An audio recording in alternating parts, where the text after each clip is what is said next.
नाता देहिया में हरदी घसाता ए जान का करी हर प्यार का टूट जाए नाता देहिया में हरदी घसाता कोई से भी सराइब तोहके बड़ी याद आई हो कोई से भी सराइब तोहके बड़ी याद आई हो आजू के रतिया जानू मिली हो भोरे पिया वाले के जइए हो भोरे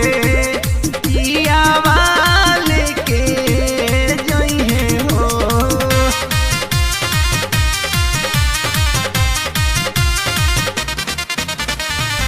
दिव्यांश स्टूडियो आरा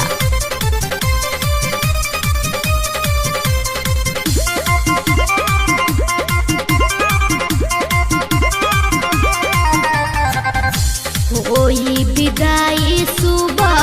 होते भोर हरिया चुमली हो गलिया देखो भरी नजरिया रहब पहले से हम खाड़ राहते अब तोहार झकी हो घूंघूटा हटा के और डोली के उघार तोहरे सुरतिया लौकी जब दहिया छुए हो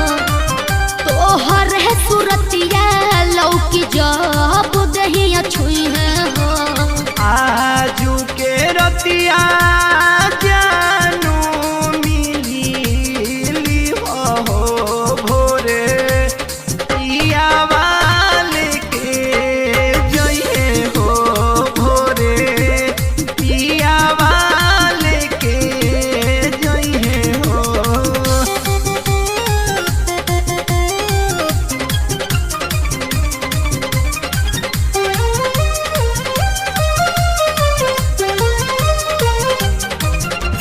नीचे सलाह गलबा